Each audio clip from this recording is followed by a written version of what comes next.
All right, hi everyone. So yes, Michael gave a great introduction, and we're going to talk about some considerations to move your machine learning model forward. I do spend some time on Kaggle, and it is a great way to learn about data science and machine learning. It's not an effective way to pay the bills. So I have a day job, and in that day job, I spend a lot of time helping companies use data to solve their problems. And sometimes it's me and possibly a team that does some things on our own. Other times we are working with the internal data science team. And one thing that I see quite often is, this idea, it's almost like a drag race, where to get that car to start the race, there's a lot of work that goes into that. So, as data scientists, analysts, machine learning engineers, and so on, we spend a lot of time getting that model ready. There's a lot of work that goes into getting the data, collecting data, cleaning data, feature engineering, testing, and all these good things. And then when you get ready to go, especially if you're in a larger company, there are still a lot of checks that need to be done. There are reviews, there are decisions to be made, additional boxes to check. And so I find the whole pre-staging and staging piece of a drag race to be a good analogy. All right, so there's a lot of things we could talk about in this regard, but there's three things I thought we could discuss today. And that is, first of all, consider your audience. Help them connect to your model and to what you're doing. Embrace transparency. Use the open source tools and all the things we have to just, really be open about what you're doing. Invite feedback as soon and as often as possible. And then, bring the right information to the decision makers. Make those decisions easy for them. Okay? So we'll talk about those three things. And my remote clicker is sticking. That's okay. All right, so first, a couple things on considering your audience. And again, this is all about helping them understand what they're doing, understand why it matters, and helping them relate to what the team has done. Earlier this year, I had a great opportunity to present some recommendations to the NFL to reduce concussions. Player safety has become a big deal in the NFL. There's a lot of press from the players and from former players, from health professionals, and the NFL is really trying to get in front of this now and figure out how to reduce concussions.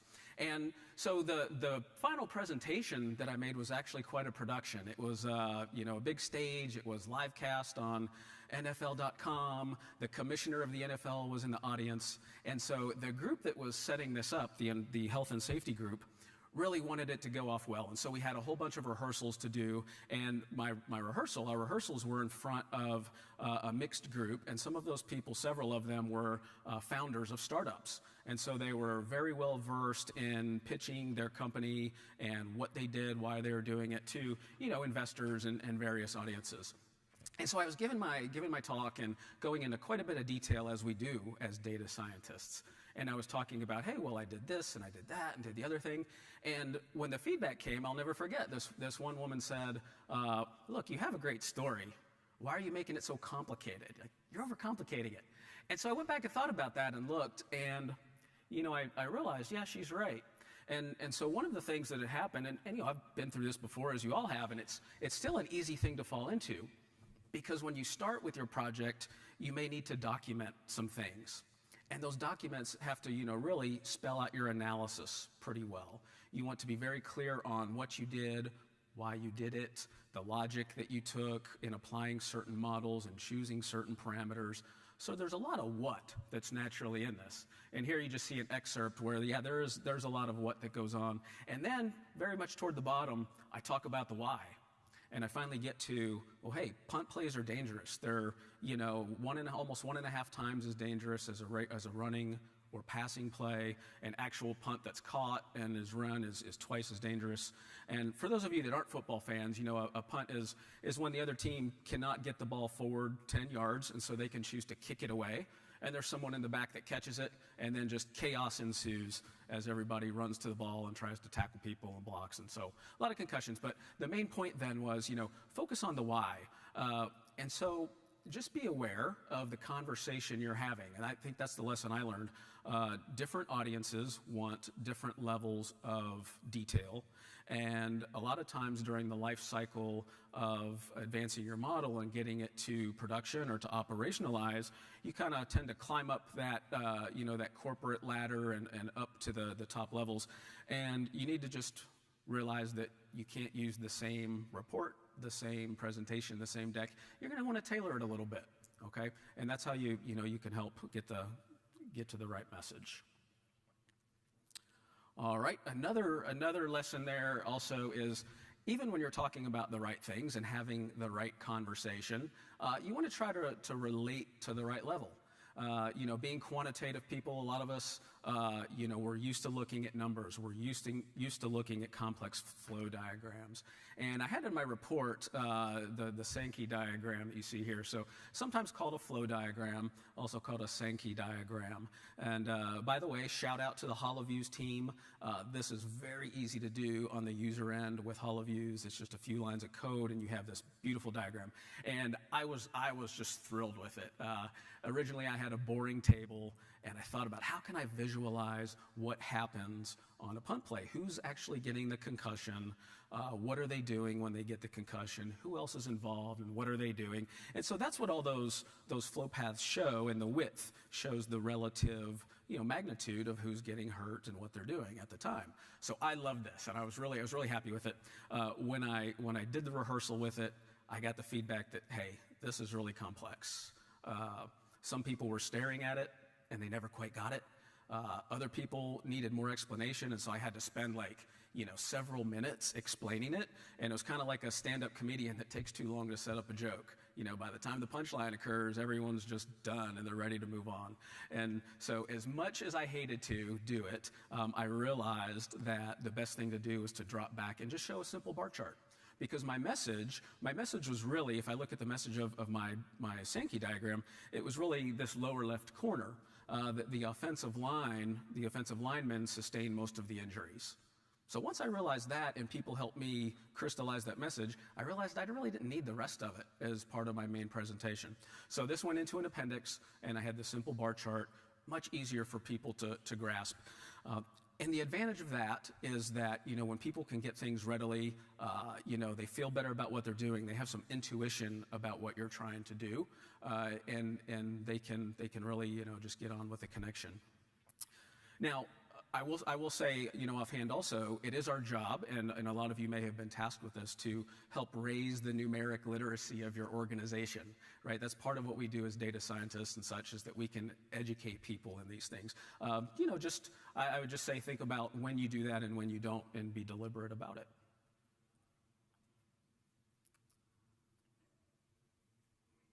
Okay, so now another good thing is to embrace transparency, just really design the transparency into your model. There's a lot out there these days about machine learning, interpretability, explainability, transparency. These things all go by different names. And I have seen this firsthand and been sort of put right into the middle of the lion's den for about the last 2 years, where I've been working as an expert witness from time to time. And so being an expert witness is interesting because the way it works is you're generally hired by one of the parties, and the other party hires their own expert. And so, you present your report, you do your analysis and present your report, and then the other expert has a turn and presents their report. And I found myself, sort of opposite a person that was very literal and a little bit contentious, I might say, to the point where, under oath, being queried by the plaintiff's attorney, he would not admit that he didn't know as much about Teasney as Hinton and Vandermatten. So, okay. Now, and he didn't work for Facebook, he didn't work for Google, he's just a regular guy that does his job. And so when you have somebody like this, you just know that they are going to be looking at every little thing you do, and they're going to question every decision you make, every algorithm you choose, every parameter. And he did. He questioned every parameter I used throughout my models, and as the report writer and the other expert, I had to be able to explain that. So If you do peer reviews and that sort of thing, I encourage you to do those as early and often as possible. If you're not doing any sort of peer review, maybe at least get a group together over lunch, talk about what you're doing on your team, get their feedback, do that as soon as possible so that when you do elevate up and move on, you don't have to deal with those questions for the first time. You've already thought about it. Okay, so one thing you can do is design it in from the beginning, and so I use this term brain-friendly models. Okay, so a brain-friendly model is one that is, it's easy for people to understand. Machine learning is amazing, and we can do all sorts of things. We can cover thousands of factors or features. We can get interactions. We can do transforms, encodings, all these great things. But at the end of the day, in an enterprise, you have to be able to bring this back to people. And so using some simple factors is one option for doing that. Financial services and other heavily regulated fields are already familiar with this. In a legal setting, it's extremely important because everything is questioned, and you have to relate to judges, to juries, and lay people who really don't do this. So in this example, here in this case, the task was to identify some vendors that were engaged in some activity that was not beneficial to the manufacturer. And so the manufacturer really wanted to see what was going on. And so what you see here is just a Teasney plot. And Teasney can be, the math behind it is very complex. It's insane. But you can sort of relate this. If you think about it, you can relate this to people and what it does. It's basically sorting across several features and making trade-offs between features that are very different between points and kind of the same between points, and arranging those, and at the end of the day, embedding all of that information into 2 dimensions. And so we can illustrate that with sorting Lego blocks or however we want to do it. But that's something that people can understand if you give them enough time and you give them something to think about. And in this case, it worked pretty well. So after we did the Teasney map, we superimposed a layer of the known suspects that were already known to be engaged in this activity and were under investigation and possibly going to jail. And we found some pretty nice groupings. This sort of thing doesn't happen by chance. So when people see this and they see the different things, they get an idea. Okay, I can digest this. And so you may experience, if you're doing a lot of deep learning and neural networks, that those can be harder to explain. And so model scoring and model accuracy and such is all very important. Explainability, you can argue, is equally important. All right, and then, of course, using open source tools is also an advantage. Now, if you're using any sort of platform, any software that is well regarded and well understood, well, you're probably in pretty good shape. Open source is even better, especially when you just need to invite everybody to look into your model. There are no secrets. You can see the base code. There's documentation that is readily available. There's a user community. There's people blogging about it. The tools that are out there are great. And so, Python, R, those sorts of things as your code base, all the great packages out there are really going to help. Now, I have this sort of made-up equation at the bottom. And what you see is that, you need to, if you want comprehension, you need a good readable thing. And so previously in my operations with my pipeline, I shied away from notebooks as the final output. I don't develop in notebooks for one thing because I prefer to have a more advanced interface, but then I use notebooks a lot as an intermediate step because they're great for visualizing and all of that. What I ended up doing though is I ended up taking everything and porting it to Word. And so I'm, transplanting my write-up. I'm doing my write-up. I'm cutting and pasting figures. I'm actually exporting them out of the notebook and then bringing them back in. And excuse me. So there's a lot of work that had to go into that. At some point, I thought, well, there has to be a better way.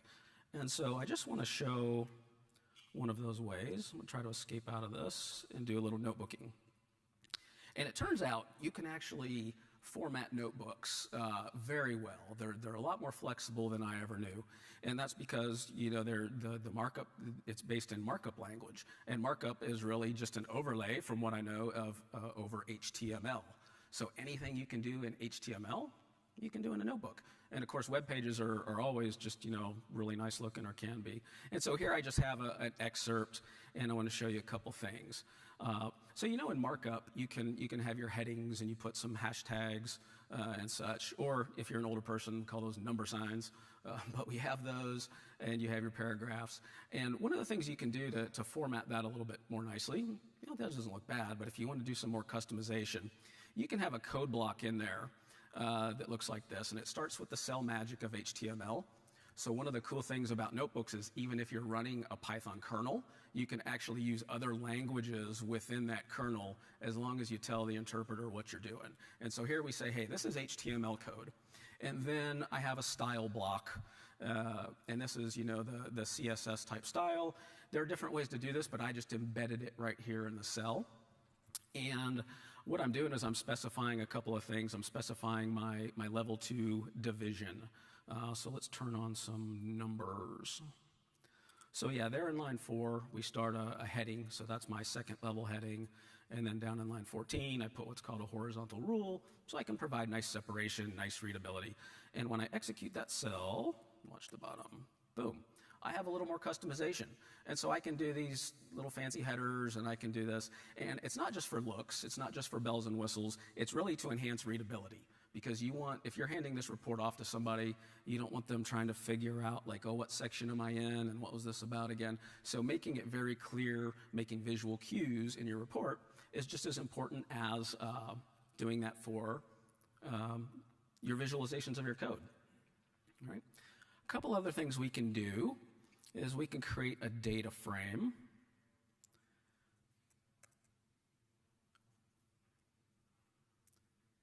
And we can output it, and this is standard output if you've used a notebook and made some pandas tables. And it's an unformatted table. Now it is partly formatted. Jupyter actually does a pretty decent job. And I can go through here, and it'll do some highlighting. And can folks see that? I realize I have my dark mode on my browser, so okay, good. But yeah, you can go through, and it's not bad formatting at all. Well, Pandas also provides all sorts of ways to customize your tables. And I found it a little bit cryptic at first to kind of figure it out. But once you get it, like it's pretty simple, and the documentation is pretty good. So we can set up in line 2, you see TH. That's for table header. And then line 4 is table data. You can call those anything you want, but the real thing comes from down here when you use display in line 8. And you use the methods of set table styles and hide index. And so I defined a style here called cool style. Okay, and when I execute the same table, now it looks like this. Okay, and again, you may or may not like that particular formatting, but you can make it whatever you want. You can have the colors coordinate, you can do different things, you can make fonts big, you can highlight greens and reds, and really guide your reader to what you're trying to say with this table. And you can do that right in the notebook, so it's pretty good stuff. And then the last little tip that I found that worked pretty well is bringing in the HTML function of IPython.display. And you bring that in, then you can display any variable in text and whatever you want in a different way. And so if we just do our normal print of my cool style setup, that was my formatting for the pandas table. You can see it here, and this is readable, and everything's great there. And you can see it's a list of dictionaries, of lists of tuples, of strings. It's a pretty complex setup, but it's all right there, right? And so I can just embed that in this display HTML, and I can set up my colors and different things like that. I can reference my variable in line, and then I can choose my blue font and make it bigger and all that. So a lot of flexibility in the notebook. I'm a big fan. Okay, and then the last thing you can do is, if you saw before, I can hide the code. So a lot of times, it's hard for a person who's not familiar with the project to read through the blocks of code. Should I look at this? Should I ignore it? They don't know.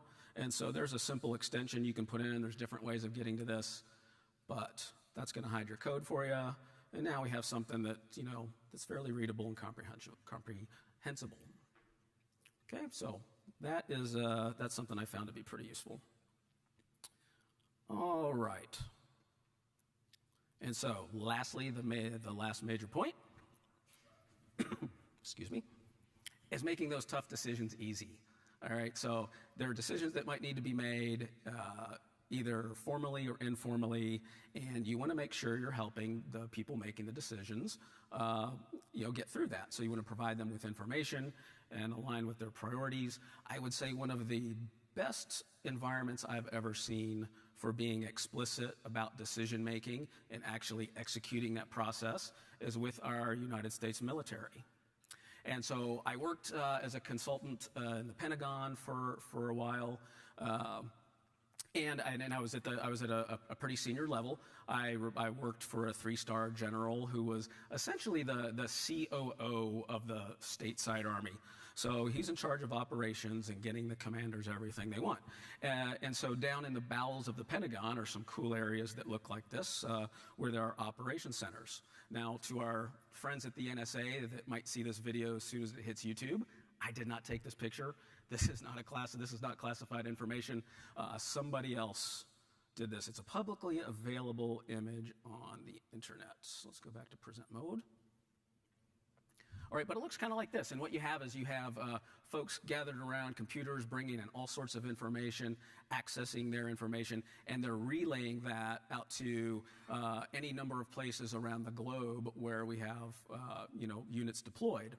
And those deployed forward units need information. They need to make decisions on how to accomplish their mission, okay? It's not random by any means. The way these people in this room know which information to collect and deliver is by something called the Commander's Critical Information Requirements. So the Army likes acronyms and long-sounding phrases, and this is called, commonly the CCIR, right? And there's a whole process for developing the CCIR, and it is a high-functioning process. Now, a couple things of note is that the commander doesn't develop the CCIR. Okay, the staff does. The subject matter experts do this. And so they're given some guidance from the commander, and they then go forward and develop the CCIR. And so it's basically, here are all the things that the decision maker needs to know to make a decision. And they'll develop it, and they'll brief it back, and then it'll come down, okay, change this, change that. And then once it's settled on, everybody goes forward and focuses on the CCIR. Okay. Well, you don't have to do this in a military situation. You can do it for any organization. And for machine learning, there are some CCIRs that you can come up with if you just think about it a little bit. And it could be different for every company, okay? But it's things like, basically the person making the decision needs to know the business value. What are you getting from all this work in this great model? What are the costs at deployment? What are the costs and what are the life cycle costs? And not just in money, but in terms of time and opportunity. And opportunity is a big part of the environment right now because the economy is doing well. A lot of companies are growing. And so for every model that's built, there's a model that, has to wait. Right? We only have so many resources. And so, understanding the cost benefit is really, important for making this decision. Another thing is, how's it going to impact customers? And so, you might have an example where, customers are able to get a certain decision or a certain response without even, going through all these steps. I'm thinking of an example. It was Prudential Insurance Company. They do a lot of commercial property underwriting and property protection, and they found themselves always going out to inspect properties. Okay, and then what they ended up doing is they realized that 99% of these are approved right off the bat. So why don't we just come up with a machine learning model that can shortcut the process? And so they did that. But then the question is, well, how are customers going to change their behavior? And so fraud and such is also a big part of the insurance industry. And so as customers learn that they might not even be subject to an inspection, they can start to design, almost an adversarial case that's going to fool the model. And so these things can happen. They can happen for the good. They can happen for the not so good. But thinking through that customer behavior is good. And then finally, the data quality. Just really understand what's your data quality now and how will that change over the life cycle. Are you going to be able to get that data? This is probably one thing that surprises teams. I don't know if it's the most, but it's a lot, where they present all the great things about the model and there's good discussion. And then somebody asks, well, does this data cover all the markets or just the United States? Or how far back does this data go? Or any other question about the data. And a lot of times the machine learning team doesn't know. You kind of get this, I'm not sure type response. And it's very natural because things are handed over the fence and one team is collecting the data, maybe the business analysts. They're delivering that data to the machine learning folks. Machine learning folks are running forward as fast as they can. They build a model. And then that knowledge of where the data originated and what the gaps are and what the pluses are, that knowledge gets lost. So teams are catching this quite a bit. So think about that. All right, and final subpoint here is, another way you can make it easy is to align with the existing priorities of your company. All right, and the example on the left, and it's okay if you can't read all the individual pieces, but the intent was here. And so this was a slide that became pretty well known in the Pentagon. Excuse me. The reason it became well known, almost infamous, is because it uses the Comic Sans font. And the Army doesn't do whimsy. Like that kind of thing just didn't go over well with people. And they're like, why are you using Comic Sans? But the intent was there. The intent is, this was a briefing by a 4-star general who runs a thing called the Army Materiel Command. Billions of dollars to spend, tens of thousands of employees. And he was going to make a presentation to the Secretary of the Army. And so on the left, you have the Secretary of the Army's priorities. And the Army does a very good job of cascading those downward to everything that goes on, for the most case. And so here the 4-star was coming back and saying, well, here's our top 10 priorities, and here's why those are good, because they align with yours, almost completely. And so that's a good thing to know. In our organizations, we can do the same thing. It's really helpful to know what your organization is focused on. And so Gartner did a survey. It was from 2017, so it was a couple of years ago. But they asked, for 2017 and 2018, what are your strategic priorities? Give us your top 3. And a lot of companies had growth. They want to do something with IT, a lot of times around data science. And then they have some other things. And these aren't all at the same level, but you can get an idea. If you somehow embark on a project and you build a machine learning model to manage cost, and your company is in growth mode right now, it's not gonna hit a big button with the senior leadership team, right? Cost management, very important, definitely benefits the business. Company might not be focused on it right now. Now, a few years from now, hit a recession, economy tanks, it's gonna be all about cost management, okay? So then you wanna shift gears and kind of go to that. If you don't know the priority, ask, right? There's nothing wrong with just asking, hey, what is this? And you can tailor your model, right? The same type of thing as you're considering the features and how you build this model out. If it was originally about cost management, well, any money you save can fuel growth in another area. So you want to think about that and how it ties in. So just a thing to think about there is, how do you tie in with the priorities? It's another thing that makes it easy to say yes, because it's, the senior team has talked about these priorities. This is what we're doing right now, growth, et cetera, and your model's helping us with that.